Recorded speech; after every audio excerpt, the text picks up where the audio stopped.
રાજકોટના ઉપલેટામાં મોજ નદીના કોઝવે પર ગાબડા પડેલા જોવા મળી રહ્યા છે। ઉપલેટા તાલુકાના ગઢાડા ગામના કોઝવે પર મોજ નદી પર આ કોઝવે આવેલો છે અને જે દ્રશ્યો આપ જોઈ શકો છો, મસ્ત મોટા ગાબડાઓ પડી ચૂક્યા છે, ખાડા પડી ચૂક્યા છે।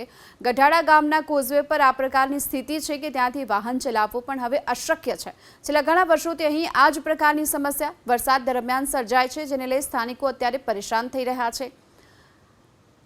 છેલ્લા 7 વર્ષોથી આ જ પ્રકારનો સામનો લોકો કરી રહ્યા છે અને દર વખતે પ્રશાસન તરફથી કામગીરી કરાય છે, પરંતુ સ્થિતિ જેની તે જ રહે છે।